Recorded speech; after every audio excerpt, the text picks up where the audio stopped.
ndiqiniseke ngeli xesha ke ndinguleta ke mna ndingulibele ndingukhwanga nje ndisolizela iqela enkqubeni. Eyona nto ndizayenza apha ke okokubana kuzothethwa ngale ngoma ekuthiwa nguVumani.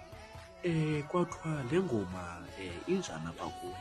Into ndizayitsho kweli cala lam okokubana ndiyi-fan yenkonjane zosako njena ndivuyile okokuba kukho ingoma apho uzibona ibe ngathi uyaphila. Okokuba laa ngoma ichukumisa itsho nomntu ongenankqenkqe. Eze kubonakala laa ngoma maan Nkosi yam, eze kubonakala iwela iimbabhabhombozone zehlabathi.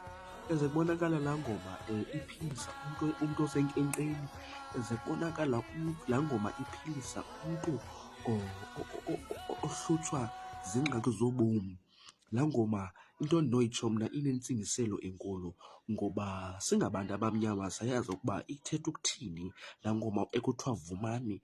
Vumelani izinyanya okokuba zixoxe oobawo phakathi negazi lakho.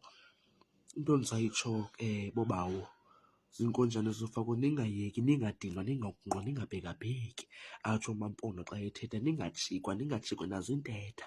Niqhubekeke nisenza ingoma ngoba ndiyayazi zinintsi ezizayo, ngoba ndiyanazi imali aninayo. Ewe, and anizingci ngaloo nto, niziphethe kakuhle. Ize kubonakala nihlala nisenza le nto niyenzayo buhlwele. Mna ndiyi-fan yenkonjane zofako. Into endizoyitsho nintsanga, manintsi amazwi endifuna uwaphosa kodwa ndibanjwa lixesha. Ncincilili, ndiyabulela boofako.